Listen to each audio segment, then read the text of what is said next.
যদি যুবক, বৃদ্ধ, মহিলা, পুরুষ এটা ধারণা করে নেয় যে হিদায়েত মসজিদ ব্যতীত অন্য কোন রং বেরঙ্গের ঘরে পাওয়া যায়, সে ভুলের মধ্যে রয়েছে। যত সুন্দর রঙিন ঘর হোক, যত বড় বুজুর্গ বসে থাকুক, হিদায়েত আল্লাহর ঘরে এবং ইমামের পিছনে রয়েছে। ওই ইমাম, যে ইমাম কোরআন ও সহিহ সুন্নাহর আলোকে তার মুসল্লিদেরকে পথ ও মত নির্দেশ দেয়। সময় থাকতে ফিরে আসো নয়াপাড়ার মানুষ। ওয়াল্লাহি তোমার গুলশানের বাড়ি, গাজীপুর সদরের ওই ফ্লটার ফ্ল্যাট, তোমার এই নয়াপাড়া গ্রামের 20 বিঘা সম্পদ, অথবা তুমি সে যার এগুলোর কোনো কিছুই নেই। তোমাকে বলে রাখি, তোমার রব কি দিয়েছে?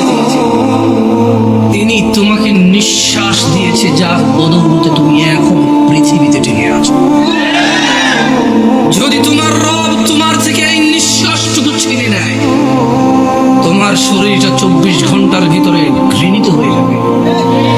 কেউ সোজা মুখে তাকাবে না, নাকে কাপড় দিয়ে তোমার। নয়াপাড়ার রিক্সার ড্রাইভার, ফসলি জমিনের শ্রমিক, গার্মেন্টসে কাজ করা বোনেরা আমার, অথবা গার্মেন্টসে কাজ করা ভাইয়েরা আমার, যাদের ঘরে ফ্রিজ নেই, টিভি নেই, সোফা, আলমারি, খাট, কোনো কিছু, যাদের ঘরে কিছুই নেই, তাদের বলতে চাই, তোমার নাক থেকে নিঃশ্বাসটুকু চলে গেলে ওই স্বর্ণের খাট পালং তুমি অনুভব করতে পারবে না। তোমার পূর্বে এই পৃথিবীর কেউ নিঃশ্বাস যাওয়ার পরে তার আধিপত্যের অনুভব করতে পারেনি, তুমিও। জেনে রাখো নয়াপাড়ার দরিদ্র ও ধনীরা, তোমরা তোমাদের রবের দিকে আসো। যেখানে একজন নবী বলে,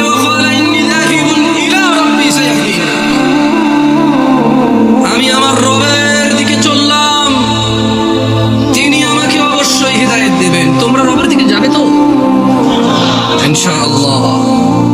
সময় থাকতে ফিরে আসো নয়াপাড়ার মানুষ। নয়াপাড়ার মানুষ নিজেকে মুসলিম মুখে বললে চলবে না, মুসলিম পরিচয় দিতে হবে। তোমাদের জন্য তোমাদের রবের পক্ষ থেকে সুসংবাদ রয়েছে, যারা তোমরা 5 ওয়াক্ত নামাজ আদায় করো, তোমরা যারা রবের সাথে শিরিক করো না, যারা তোমরা নবীর শিক্ষার সুন্নতের বিরুদ্ধে গিয়ে বিদআত ভালো বলে বাড়াবাড়ি করো না, তোমরা যারা নিজেকে মুসলিম বলে মুসলিম হিসেবে থাকতে প্রত্যেকটা অন্যায় অপরাধকে ঘৃণা করো, ন্যায় নীতির জন্য জীবন দিতে প্রস্তুত, তোমরা যারা, তোমাদের জন্য রবের থেকে সুসংবাদ রয়েছে। নয়াপাড়ার মানুষ, তোমাদের রব পুরো পৃথিবীর মানুষের জন্য বলছে, ইন্নাল্লাযীনা ক্বালু রাব্বুনাল্লাহ, নিশ্চয়ই যারা বলে আমাদের রব আল্লাহ, সুম্মা ইসতাকামু, অতঃপর ওই কথার উপরে দৃঢ় অটল থাকে, তাতানাজ্জালু আলাইহিমুল মালায়েকা, যারা বলে আমাদের রব হচ্ছে আল্লাহ, এই কথার উপর যারা অটল অবিচল থাকে, আল্লাহ বলছে তাতানাজ্জালু আলাইহিমুল মালায়েকা, আল্লাহ এই লোকগুলোর জন্য ফেরেশতা নাজিল করে। ফেরেশতারা ওদেরকে বলে, আল্লাহ তাখাফু, তোমরা ভীত হয়ো না, কিচ্ছু করতে পারবে না কেউ তোমাদের। 70 বছরের জীবন কে কতই আর কষ্ট দেবে, কতটুকুই বা দরিদ্রতা ভুগবে, কতটুকুই বা অসুস্থতা ভুগবে, কতটুকুই বা লজ্জিত অথবা অপমানিত হবে, কতটুকুই বা অবহেলিত হবে, কতদিনই বা তোমাকে বিচার সালিশে ডাকা হবে না, কতজনই বা তোমার মেয়ের বিয়ের জন্য আসবে না। আল্লাহ তাখাফু, ভয় পেও না। কতজন কতদিন মারতে আসবে বলবে, কতজন কতদিন বলবে হুজুর এখানে কোরআন সুন্নাহর দাওয়াত দেন, আমাদের বিরুদ্ধে যায় এমন কিছু বলিয়েন না। আল্লাহ তাখাফু,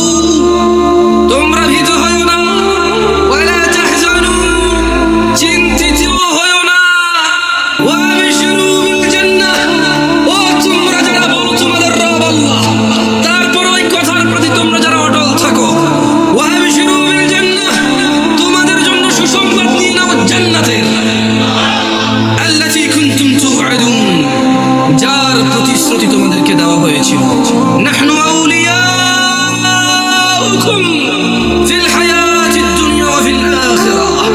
ও তোমরা যারা বলো আল্লাহ আমাদের রব এবং সেই কথায় অটল থাকো, তোমাদের বন্ধু এমপি নয়, মন্ত্রী নয়, তোমাদের বন্ধু এই এলাকার ধনী ব্যক্তি নয়, জজ নয়, ব্যারিস্টার নয়, পুলিশ নয়, র্যাব নয়, আর্মি নয়। আল্লাহ বলছে যে ফেরেশতারা বলবে নাহনু আউলিয়াউকুম, ও আল্লাহর বান্দারা আমরা ফেরেশতারা তোমাদের বন্ধু।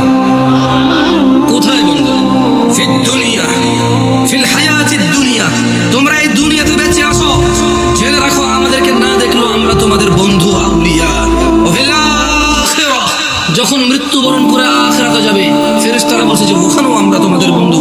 ওয়ালাকুম ফিহা মা তাশতাহি আনফুসুকুম ওয়ালাকুম ফিহা মা তাদউন, আর সেখানে তোমাদের জন্য থাকবে যা কিছু তোমাদের মন চাইবে, এবং সেখানে তোমাদের জন্য থাকবে না যা তোমরা দাবি করবে। মানে যারা বলবে যে আল্লাহ আমাদের রব, এরপর 5 ওয়াক্ত নামাজ পড়ে এটাকে সাক্ষ্য দিবে, প্রত্যেকই অন্যায় কাজ থেকে নিজেকে বিরত রাখার সর্বোচ্চ চেষ্টা করবে, কোন অন্যায় লিপ্ত হলে সঙ্গে সঙ্গে ক্ষমা চেয়ে অনুতপ্ত হয়ে সে অন্যায় থেকে ফিরে আসবে, আর বেশি বেশি আল্লাহর প্রশংসা করবে, বেশি বেশি নিজের প্রতি যে অনুগ্রহ তার স্বীকৃতি দেবে, আল্লাহ যে অনুগ্রহ করেছে, পিতা মাতা আত্মীয় স্বজন সব দিকে খেয়াল রাখবে। ফেরেশতারা বলছে তোমাদের বন্ধু আমরা দুনিয়াতে, আখিরাতে ওখানে থাকবে তোমাদের যা কিছু মন চায়, আর যেটা যেটা তোমাদের থাকতে ইচ্ছে নেই সেটা সেটা রাখা হবে না। মানে তোমার মর্জি यार, जो तुम कहो, তোমার ইচ্ছা ইচ্ছা, तुम क्या चाहते हो, কি লাগবে তোমার সেটাই রাখা হবে, কি লাগবে না তোমার সেটা রাখা হবে। নুজুলাম মিন গফুরির রহিম, এটা ক্ষমাশীল পরম দয়ালু আল্লাহর পক্ষ থেকে আপ্যায়ন। মানে একজন মানুষ জান্নাতে গেলে তার যা মন চাইবে তাই সে পাবে, আর যা মন চাইবে তা ওখানে উপস্থিতি থাকবে না। এটা না